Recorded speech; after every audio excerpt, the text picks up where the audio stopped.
Anna and the King karya Anna Leon Awards. Kemarin sempat berhenti baca karena ya banyak kesibukan aja sih. Terus kemudian saya mulai baca lagi dan ada beberapa hal yang unik ya.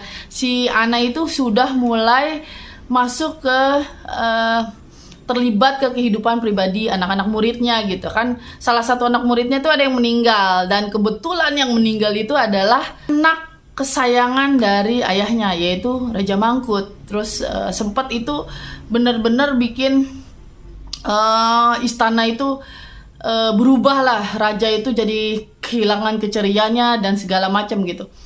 Cuma di sini sih Anna tidak ada hal-hal yang pribadi gitu. Dia cuma bilang, oh, ini anak ini cukup pintar, yang hal-hal seperti itulah gitu. Nggak ada hal-hal pribadi yang bikin dia benar-benar sebenarnya dia sayang gitu sama anak itu. Jadi di sini sih Anna lebih kering lah ngomongin itu. Terus ada beberapa hal yang dia menyadari bahwa kehidupan seorang selir itu sangat sulit gitu. Nah, selir-selir ini kan berasal dari banyak keluarga gitu. Ada selir-selir ini dari keluarga bangsawan, atau ada yang dari keluarga kaya. Ada juga karena dia tidak sanggup bayar hutang gitu kan, akhirnya ditawarkan kepada raja gitu. Nah, jadi setiap selir itu punya kekayaan masing-masing gitu. Jadi kalau misalnya ada selir menjadi selirnya raja, dan di sini raja itu tidak ada semacam protokol gitu. Dia bisa menolak selir gitu. Jadi misalnya gini, ada orang datang terus kemudian saya mau memberikan anak saya nih kepada raja gitu. Terus kemudian raja ya harus menerima gitu. Tidak ada protokol di mana raja itu saya sudah punya banyak istri gitu misalnya, saya mau menolak, nggak bisa, kamu sama aja menghina kan. Dan itu jadi masalah, makanya akhirnya raja itu punya banyak banget selir gitu.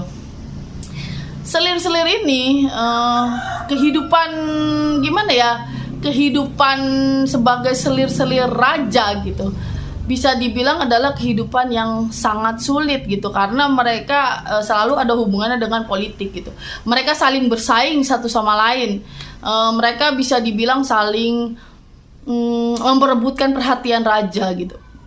Dan yang unik di sini adalah si selir itu bukan berarti setelah kamu menjadi istri raja kamu bisa bebas dari segala hukuman gitu. Karena di sini ada contoh-contoh di mana selir itu dihukum bahkan oleh rajanya sendiri gitu. Misalnya dia orang yang suka berjudi gitu, bahkan rajanya sendiri yang nyuruh cambuk dia gitu misalnya. Terus kemudian anaknya si cewek itu, yaitu anak raja, walaupun dia mohon-mohon pada ayahnya, ya tetap tidak akan diberikan gitu, tidak akan dilepaskan. Di sini juga diceritakan ada sebuah penjara yang berada di dalam istana. Penjara itu serem banget. Jadi penjara itu terbuat dari kayu, dan bisa dibilang di bawahnya itu tanahnya itu tanah lembek. Jadi bisa dibilang itu penjara itu selalu basah kan. Bayang tanah basah gimana sih, kan lembek. Tapi itu dari kayu kan. Nah, kemudian lembeknya kan ke kayu, basahnya itu kan ke kayu. Saya bisa ngebayangin gitu loh, bau kayu basah gitu dan segala macam gitu. Dan itu bahkan bisa dibilang itu adalah penjara yang di sana dimasukkan orang-orang yang bisa dibilang dihukum sendiri gitu oleh raja gitu. Itu berada di luar dari hal-hal yang misalnya kamu mencuri ditangkap polisi gitu, tangkap prajurit kemudian ditahan. Tapi ada orang-orang yang ditangkap, nih kamu melakukan sesuatu dan raja tidak suka gitu, taruh di situ gitu. Termasuk salah satunya adalah para istri raja atau para selir raja, karena istrinya banyak, selirnya banyak kan. Setelah itu bab selanjutnya itu menceritakan tentang perjalanan semacam festival. Terus terang saya tuh agak lost di situ. Jadi saya saking kadang kita kalau baca kan akhirnya kita tuh nggak terlalu merhatiin, kita balik halaman sampai di satu poin di mana kok tiba-tiba ada orang mati, kemudian ada sekomplotan orang yang dia punya tugas yang sangat serem, yaitu tugasnya dia adalah melepas daging-daging yang ada di mayat itu. Dan saya kaget banget, loh kok jadi kayak gini. Nah kayaknya sih saya harus mundur lagi, pengen tahu ini sebenarnya ceritanya kayak gimana sampai ada orang daging-dagingnya dilepas gitu. Oke, hari ini hari Minggu tanggal 18 September ya. Kemarin saya agak tertarik sama, jadi ada satu cerita di mana orang meninggal, terus kemudian ketika sebelum pembakaran jenazahnya dia itu dagingnya dilepas semua gitu. Jadi ternyata saya mundur lagi, dia bercerita ini masih ada dalam rangkaian ketika raja kan sedang berduka dengan meninggalnya putri kesayangannya dia tuh. Terus kemudian mungkin banyak berdialog lah sama anak gitu tentang berbagai hal gitu. Nah di sini si rajanya bilang gini, bahwa di negara Thailand itu biasa orang memberikan seluruh hidupnya dia semuanya. Jadi hartanya itu benar-benar dikasih semua gitu. Kemudian si raja berceritalah bahwa ada seorang yang sangat dihormati yang pada saat itu juga sudah sangat tua dan udah mau meninggal ya. Dia itu senang beramal gitu. Jadi semua hartanya, dia orang yang sangat kaya gitu. Kemudian semua hartanya diberikanlah sama orang gitu. Terus akhirnya dia tuh benar-benar tidak punya apa-apa. Akhirnya dia bekerja sebagai seorang tukang kebun gitu.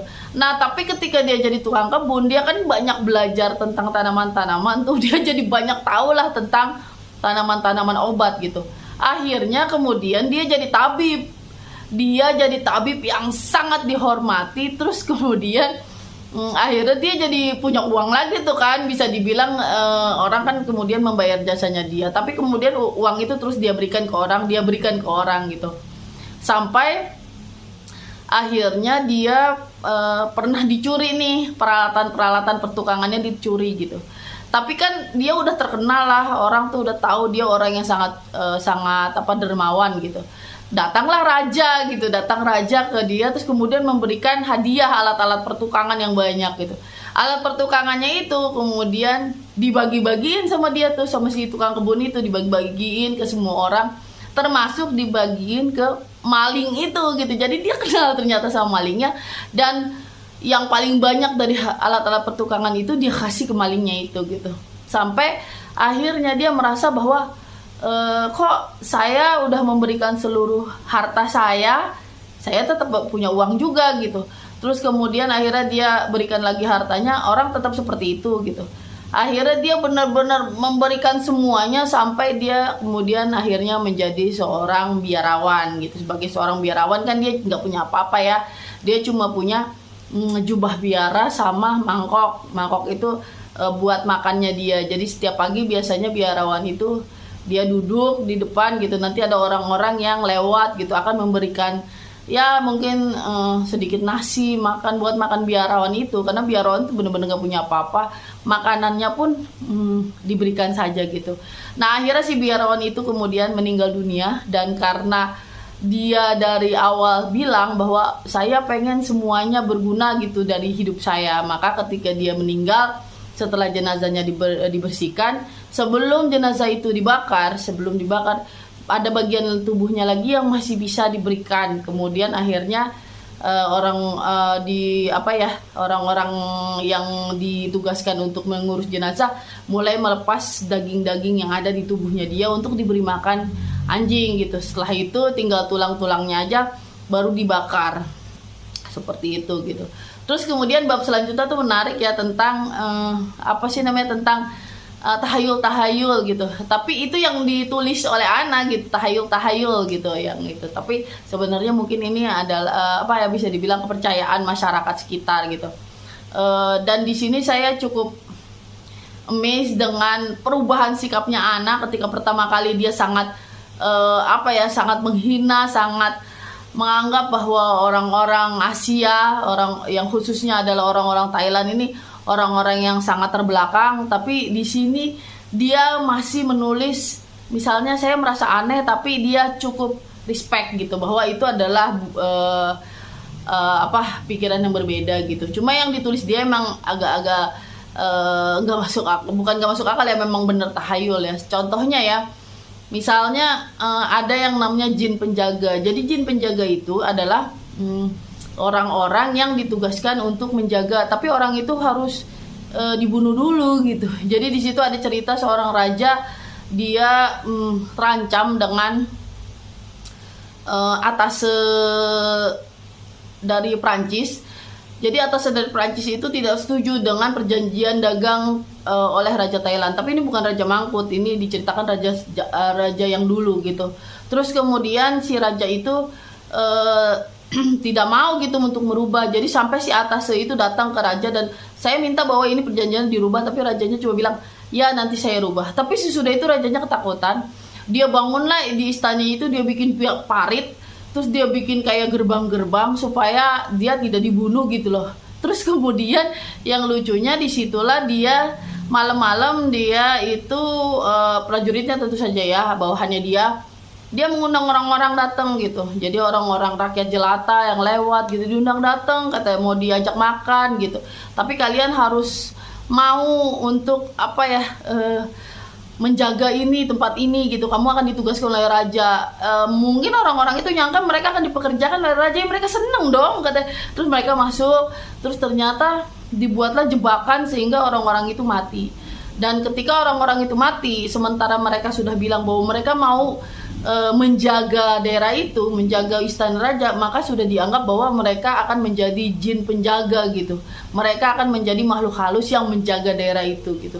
Dan itu bukan cuma raja yang melakukan, tapi banyak orang gitu. Kebanyakan orang-orang Siam itu ketika dia jadi kaya, dia punya duit banyak, maka uangnya itu akan dipendam di sebuah tempat, jadi kayak harta karun gitu. Nah, di situ biasanya ada budak yang ditugaskan untuk menjadi jin penjaga itu. Jadi ya mungkin caranya sama, orang itu akan dibunuh dulu, kemudian dia dianggap sudah menjaga tempat itu. Jadi, nah ini ada lagi tahayul yang lebih barbar ya. Ini tentang ketika anak lahir mati gitu. Jadi di Thailand itu ketika anak bayi ketika dilahirkan dalam keadaan mati, maka biasanya orang-orang menganggap bahwa itu sebetulnya yang mau diambil jiwa ibunya gitu, bukan anaknya itu. Makanya si ibunya kan ketakutan tuh karena itu ya. Terus kemudian akhirnya dipanggil orang-orang yang bisa dibilang kalau di kita disebutnya orang pinter gitu ya, orang pinter untuk menyelamatkan jiwa ibunya gitu. Jadi si anak itu, si bayi itu yang udah meninggal itu, dia akan dimasukkan di sebuah kotak. Terus kemudian dia akan dibaca-bacain doa, kemudian dibuang ke sungai gitu. Jadi mereka percaya bahwa dengan cara itu maka jiwa si ibu itu akan terselamatkan. Ini udah sampai halaman 365 ya. Jadi di sini setelah ngomongin masalah apa sih namanya kayak kepercayaan masyarakat dan segala macam, si Ana ini ngomongin masalah gimana sih hubungan antara raja satu sama raja kedua. Jadi yang saya juga baru tahu di sini adalah ternyata di Thailand itu kadang-kadang, nggak selalu tapi kadang-kadang itu suka ada dua raja gitu yang menjabat gitu. Sebenarnya yang menjabat ya tetap raja pertama, tapi raja kedua itu kayak dia hanya dikasih semacam jabatan aja gitu. Sebenarnya dia tidak punya hak apa-apa gitu. Nah, kalau di sini raja pertamanya itu adalah Raja Mangkut, dan raja keduanya itu adalah adiknya Raja Mangkut yang paling muda gitu. Jadi anak bungsu. Nah, yang menarik di sini satu, ternyata saya salah ya di di video saya sebelumnya. Saya bilang bahwa Raja Mangkut itu tahtanya direbut oleh pamannya, ternyata bukan, tahtanya itu direbut oleh kakak tirinya gitu. Jadi sebetulnya si Raja Mangkut inilah yang diangkat menjadi putra mahkota oleh bapaknya ketika bapaknya meninggal, tapi justru kakak tirinya lah yang naik tahta gitu. Dengan dia janji bahwa nanti kalau dia mati, Raja Mangkut lah yang kemudian menjadi raja selanjutnya gitu. Makanya anggota Dewan Kerajaan itu akhirnya memperbolehkan. Raja Mangkut sendiri dia tidak memperjuangkan kedudukannya, dia justru malah pergi ke biara, dan di biara itu dia ditugaskan sebagai penyalin naskah-naskah gitu. Makanya dia kan emang pinter ya, dia pinter dan kemudian ditugaskan untuk menyalin naskah-naskah. Maaf, ini apa ya? Di sini sekolah kan, saya rekam di sekolah. Kebetulan murid-murid saya udah pulang. Saya ngajar di kelas 3, murid-murid saya udah pulang. Tapi kelas sebelah ini kan kelas 2. Kalau kelas 2-nya udah pulang diganti sama kelas 4. Jadi kelas 4 masuk siang, maka kadang-kadang berisik gitu.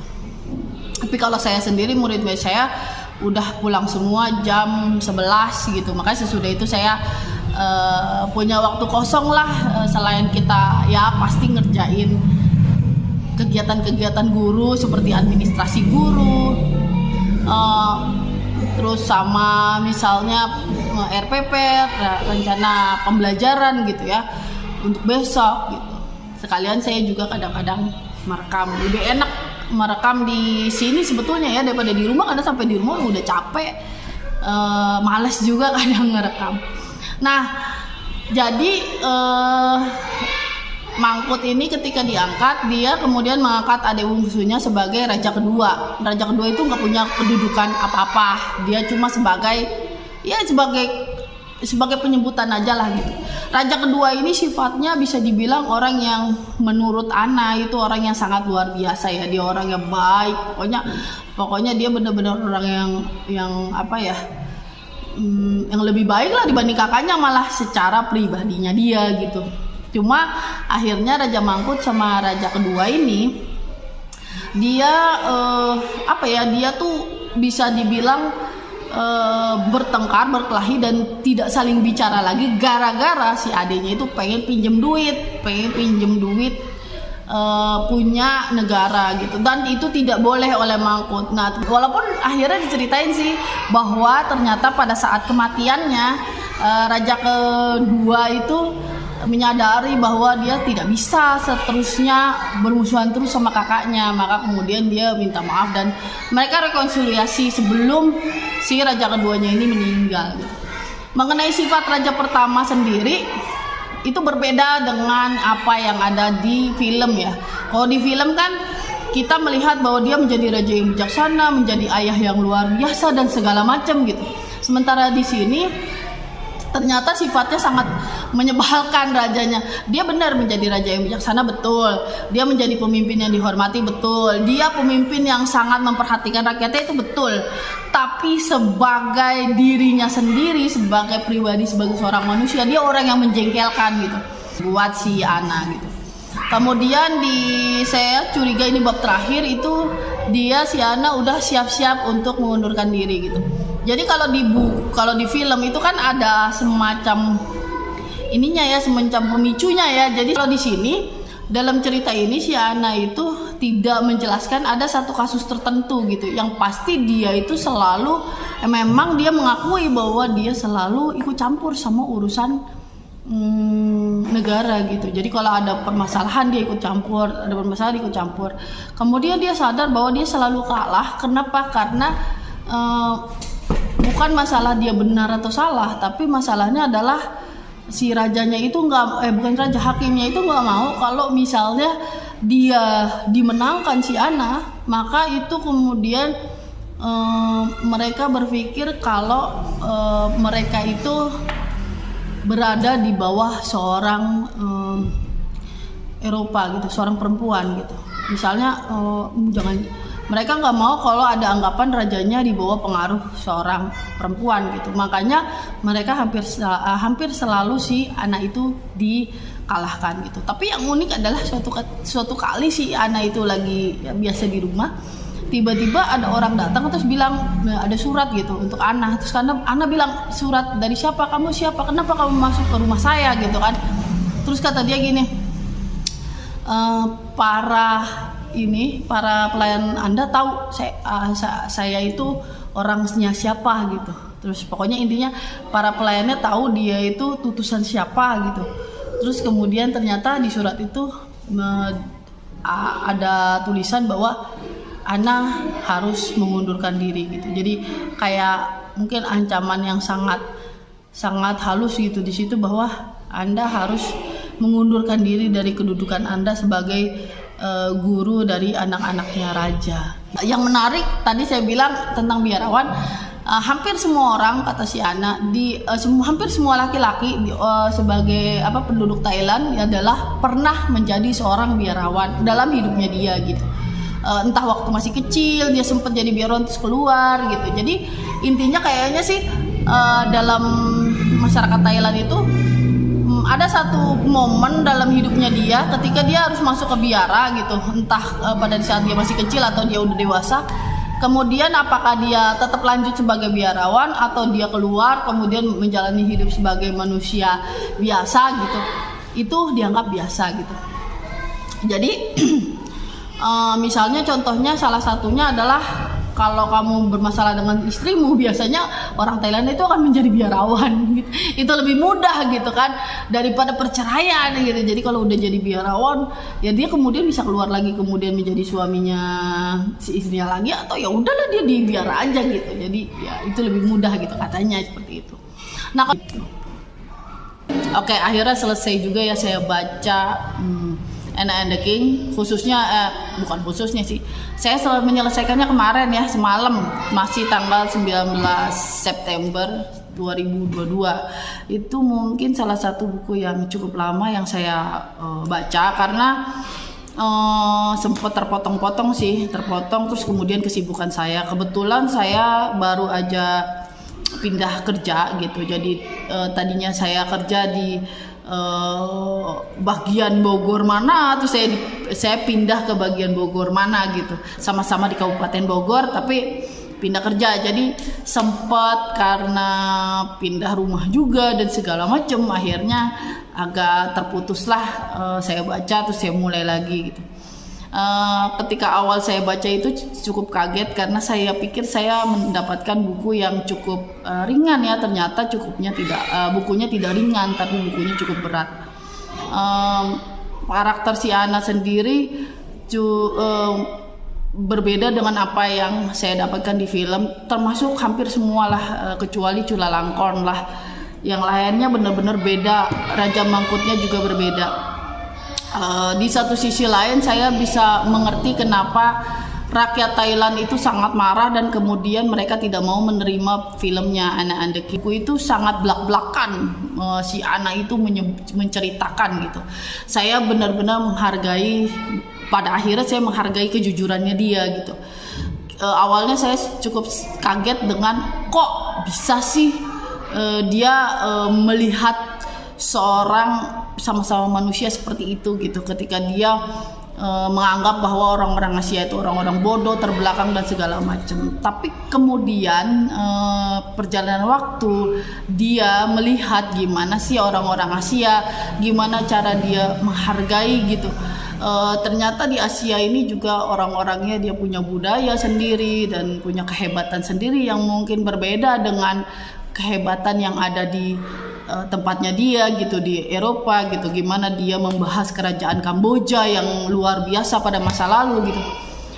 Saya menganggap bahwa Ana itu orang yang mau belajar gitu. Dia membuka hatinya. Dia awalnya seperti apa, terus kemudian dia mulai membuka hatinya gitu.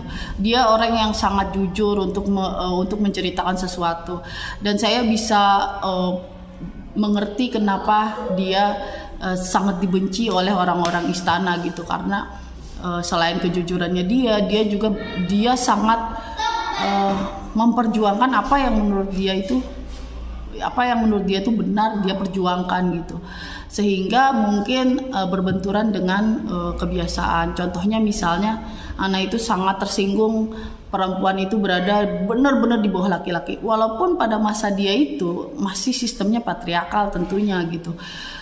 Dia sendiri pun berasal dari masyarakat yang cukup patriarkal juga sebetulnya, tapi bagaimana seorang perempuan itu khususnya di kerajaan gitu, khususnya di istana gitu, buat dia itu sangat mengejutkan sekali. Dan dia tidak mau, apalagi perlakuan terhadap budak ya, perlakuan terhadap budak. Di sini dia kemudian menyenggol beberapa, misalnya raja itu seperti apa gitu, dan sangat tidak adil gitu buat istri-istrinya, misalnya kayak hanya berdasarkan suka atau tidak suka seorang raja bisa memperlakukan seseorang itu seenak-enaknya dia gitu, kayak gitu. Saya nggak tahu, yang uniknya di sini saya nggak tahu gimana sih sebenarnya si Ana itu mengajar murid-murid, karena tidak terlalu diperlihatkan. Dia tidak banyak menceritakan gimana dia mengajar, beda dengan di film. Kan di film justru cara dia mengajar atau bagaimanapun seenggaknya diperlihatkan gitu, tapi di sini kan enggak. Cuma saya pikir gimana hasilnya kan kelihatan ya, gimana Pangeran Chulalongkorn ini kemudian menjadi salah satu raja Thailand yang sangat dihormati, tapi dia juga sangat terbuka pikirannya. Tentu saja kita bisa menyadari gitu, oh ternyata memang didikan dari Ana ini luar biasa. Anak saya cukup sedih ya pas terakhir, karena Ana itu udah saking dibencinya sama masyarakat, akhirnya dia dipaksa untuk mengundurkan diri dan segala macam. Bahkan si Ana sendiri sampai memperjuangkan kedudukannya dia gitu. Dia sampai bilang ke konsulat Inggris, dan konsulat Inggris pun menyurati raja gitu, sehingga raja pun menyadari bahwa dia harusnya melindungi gitu, karena bagaimanapun kan si Ana ini adalah pegawainya dia gitu, dia yang ngangkat, tapi terus kemudian si Ana sering dapat kayak ancaman, tapi raja tidak melindungi gitu. Walaupun akhirnya si Ana mengundurkan diri karena Ana itu sakit, jadi sudah itu dia sering sakit sampai kemudian akhirnya dia tidak bisa lagi untuk melanjutkan, akhirnya dia mengundurkan diri, dan itu cukup sedih sih. Tapi perjalanan pulangnya pun menarik gitu. Jadi perjalanan pulang dia melewati daerah kerajaan Kamboja. Di sana dia bercerita gimana sih masyarakat Kamboja gitu. Oke, kalau ini salah satu buku yang mengejutkan buat saya, karena saya tidak menyangka, saya pikir saya akan bertemu dengan buku tidak terlalu berat, ternyata sangat berat, banyak tentang sejarah-sejarah yang saya suka gitu.